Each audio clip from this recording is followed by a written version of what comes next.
Отандық ғалымдар Қазақстан энциклопедиясын жаңартпақ, оған қазақ даласының тарихи мәдени ескерткіштері жайлы тың деректер енгізіледі. Бұл туралы бүгін Ұлы Дала елі энциклопедиясының мүшелері мәлімдеді.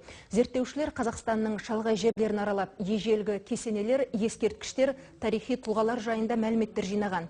Деректер олардың ұрпақтарының аузынан, жергілікті ақсақалдар мен ғалымдардан жазылып алынған.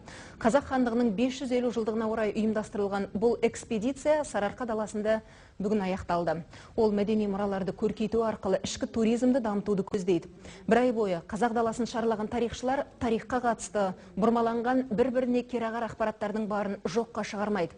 Зерттеушілер бұл проблемаларды шешу жайында тиісті министрліктерге ұсыныс жасамақ. Ал жаңартылған деректер мен суреттердің арнайы альбом каталогы 9 қазанда жарыққа шығаруды жоспарлап отыр.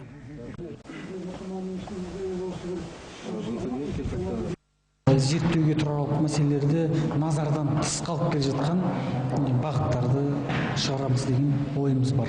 Банана кесенесі қасиетті әулиелі жер екен Жаңарқа өңірінде. Енді оны неге әулиелі жер, неге қасиетті жер?